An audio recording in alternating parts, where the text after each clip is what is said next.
First time try করছি সজনে শাকের ভর্তা। তো সজনে শাকগুলো ভালো করে ধুয়ে সেদ্ধ করে এই মিক্সিতে পেস্ট করে নিয়েছি। আর কড়াইয়ে কালো দিয়ে শুকনো লঙ্কা ফোড়ন দিয়ে পেঁয়াজ আর রসুন দিয়ে ভাজতে দিয়েছি।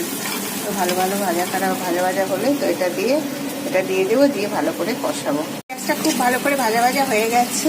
তো এবার এই পাতাটা দিয়ে দেবো, সজনে শাক পাতা মিক্সিতে পেস্ট করে নিয়েছিলাম। তো এটা এবার দিয়ে দেবো। পুরোটা বাটা দিয়ে দিয়েছি। এবার ভালো করে এটাকে কষাবো। একটু পাতা দেওয়ার এই জলটাও একটু দিয়ে দিই, তাহলে ভালো করে মিশে যাবে।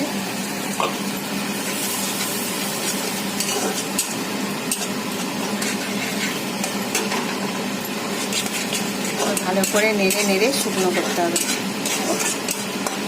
নুন ঝাল মিষ্টি নিজেদের টেস্ট মতো দিতে হবে। তো আমি তো মিষ্টি দেবো না, ঝাল করছি। ভালো করে এটা কষানো হয়ে গেছে, এটাকে পুরো উঠে এসছে, মানে হয়ে গেছে, এটা ডান। এবার এটা কড়াই থেকে নামিয়ে নেব। তো অনেকের মধ্যে আবার কাঁচা তেল, সর্ষের তেল ইউজ করতে পারো, তো আমি করবো না, আমি একটাই দিয়ে দিয়েছি।